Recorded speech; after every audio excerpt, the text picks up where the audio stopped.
CSIR life science के JRF exam को सिर्फ 5 महीने बचे हैं। जून वाला अटैम्प्ट कुछ ही दिन पहले ख़त्म हुआ है और बहुत सारे लोग इस समय सोच रहे होंगे कि अभी बहुत टाइम है अगले अटैम्प्ट के लिए, लेकिन मुश्किल से 5 महीने आपके पास बचे हैं दिसंबर 2026 वाले अटैम्प्ट के लिए।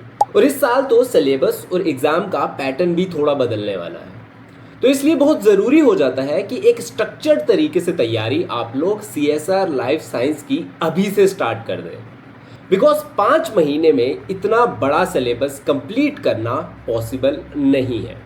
आज इस वीडियो में हम बात करेंगे एक स्ट्रक्चर्ड तरीके की कि किस तरह से अगले 5 महीने में प्रिपरेशन करनी है जिससे आप CSR लाइफ साइंस को क्वालिफाई कर सकें। CSR लाइफ साइंस की प्रिपरेशन दो तरह के लोग करते हैं, एक वो जो ऑलरेडी MSc कर चुके हैं और एक वो जो MSc में इस समय है, चाहे वो फर्स्ट ईयर में है या फिर सेकेंड ईयर में है। जो लोग फर्स्ट और सेकेंड ईयर में हैं उनके पास टाइम की कमी रहती है, उन्हें अपना एकेडमिक कैलेंडर भी मैनेज करना होता है, इसलिए उनके लिए प्लान थोड़ा अलग होता है।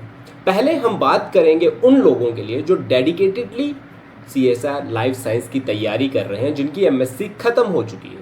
सबसे पहले अगर आपने इससे पहले सीरियसली CSR लाइफ साइंस का एग्जाम नहीं दिया है तो आपको ये चूज करना है कि आपको कौन से जो यूनिट्स हैं वो प्रिपेयर करने हैं, बिकॉज 14 के 14 यूनिट प्रिपेयर करना पॉसिबल नहीं है लाइफ साइंस में, बिकॉज वो अलग अलग डोमेन से आते हैं। तो मेरा सजेशन हमेशा यही रहता है कि 8 से 9 यूनिट्स जो है वो आप सेलेक्ट कीजिए जो आपको लगता है कि आप कर सकते हैं। बॉटनी वाले स्टूडेंट्स के लिए वो यूनिट्स अलग होंगे, जोलॉजी वाले स्टूडेंट्स के लिए वो यूनिट्स अलग होंगे, बायोटेक्नोलॉजी वाले स्टूडेंट्स के लिए वो यूनिट्स अलग होंगे। लेकिन ये मेक श्योर करना बहुत इंपॉर्टेंट हो जाता है कि आप एटलीस्ट 9 यूनिट्स जो है वो सेलेक्ट करते हैं अपनी स्ट्रेंथ के हिसाब से। इसके बाद दूसरी चीज आती है, उन 9 में से एटलीस्ट 6 to 7 यूनिट्स जो हैं वो आपकी टॉप प्रायोरिटी होने चाहिए, और जो 2 या 3 यूनिट्स बाकी बच जाते हैं जो आपकी स्पेशलाइजेशन से शायद रिलेटेड नहीं होंगे, उन्हें आप थोड़ा साइड पे रख सकते हैं। ये प्रायोरिटी डिसाइड कैसे होगी, आप प्रीवियस ईयर क्वेश्चंस देखेंगे तो आपको पता चलेगा कौन से वो यूनिट्स हैं जिनमें से सबसे ज़्यादा क्वेश्चंस आते हैं, जैसे molecular biology, genetics, animal physiology, plant physiology. ये कुछ ऐसे चैप्टर्स हैं जिनमें से बहुत ज़्यादा क्वेश्चन जो है वो आपके एग्जाम में आते हैं। इकोलॉजी और एवोल्यूशन भी इसी में आता है। अब उसके बाद आप सेलेक्ट करेंगे वो यूनिट्स जो आपको करने हैं लेकिन आपकी स्ट्रेंथ नहीं है, ताकि आप उनमें कम टाइम इन्वेस्ट करें। Once you are ready with that, आपका अगला स्टेप होगा कि आपका सोर्स क्या रहेगा। रिसोर्सेज की सबसे बड़ी दिक्कत यह है कि लोग बहुत सारी किताबें पढ़ने की कोशिश करते हैं। लेरिंजर, क्यूबे, गिलबर्ट, ऐसी अलग अलग रेफरेंस बुक्स हैं और इन्हें पढ़ना बहुत ज़रूरी है प्रिपरेशन के लिए, लेकिन एग्ज़ाम के लिए आपके पास एक रिसोर्स होना चाहिए, क्योंकि ये जो रेफरेंस किताबें हैं ये कॉन्सेप्ट्स को समझने के लिए होती हैं, एग्ज़ाम्स क्रैक करने के लिए नहीं होती हैं।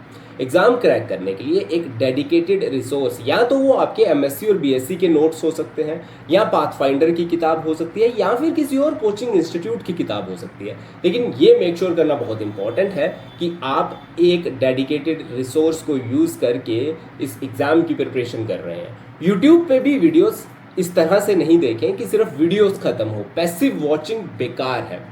आपको एक्टिवली उन टॉपिक्स को यूट्यूब से समझना है जो आपको समझ नहीं आ रहे हैं। बाकी सब के लिए बुक्स पढ़नी है और शॉर्ट नोट्स साथ साथ में बनाते जाना है। जब आपने रिसोर्स सेलेक्ट कर लिया है, अब अगला स्टेप आ जाता है प्रिपरेशन स्टार्ट करने का। अब इस स्टेप में सबसे पहले आपको अपने बेसिक्स को दोबारा से रिवाइज करना है, जो आपने MSc और BSc के टाइम पे डेफिनेटली पढ़े हैं, लेकिन उन्हें रिवाइज करने से पहले आपको PYQs उठाने हैं। से फॉर एग्जाम्पल आप आज मॉलिक्यूलर बायोलॉजी पढ़ने वाले हैं।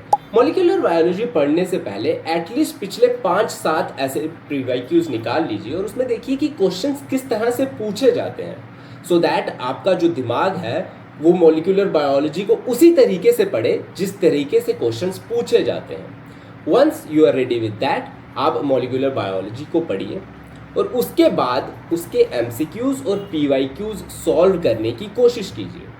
अब जब आप एमसीक्यू सॉल्व करेंगे तो उसमें या तो आप आंसर दे पाएंगे या आंसर नहीं निकाल पाएंगे। अगर आप आंसर नहीं निकाल पा रहे हैं तो आपको पता करना है रीज़न क्या है।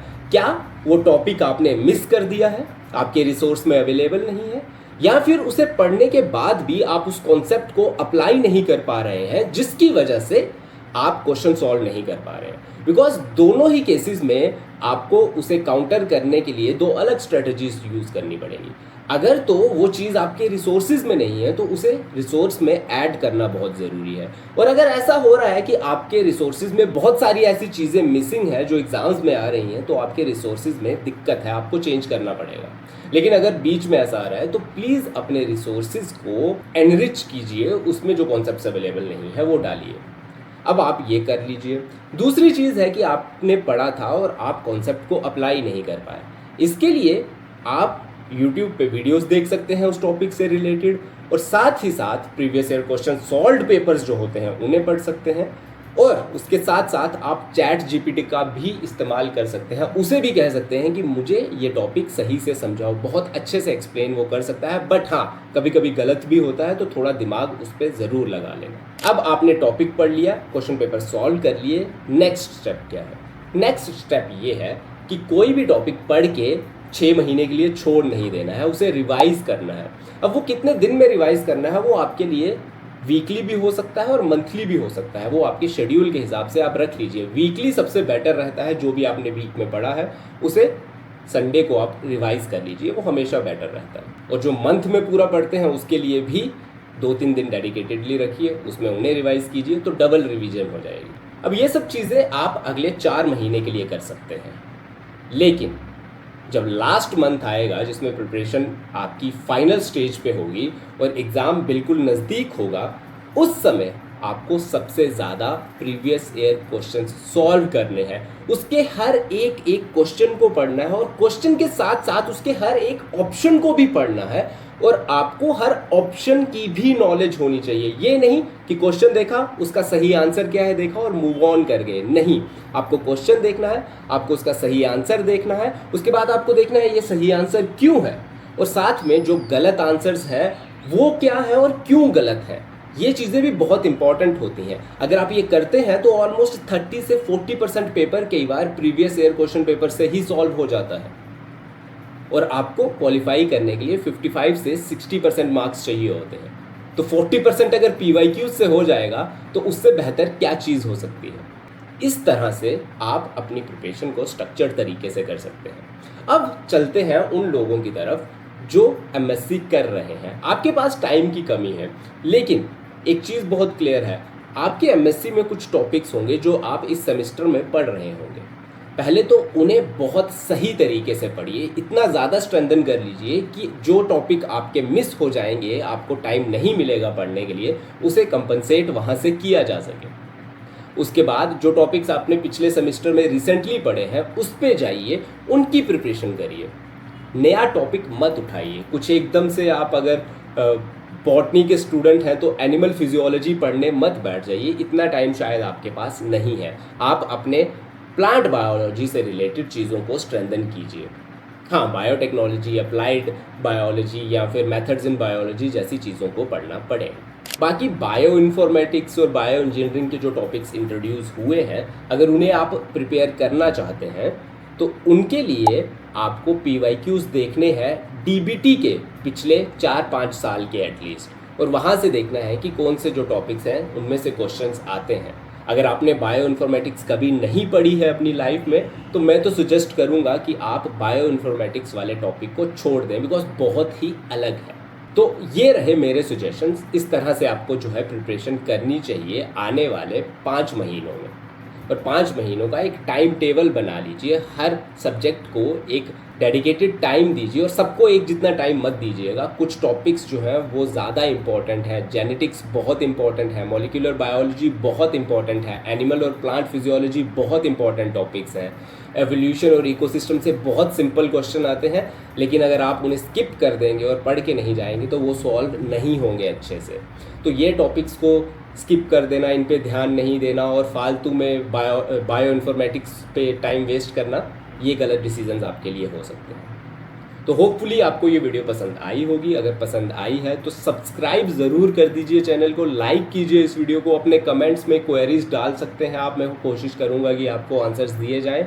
और इसी तरह की वीडियोज़ के लिए फॉलो करते रहिए इस पेज को।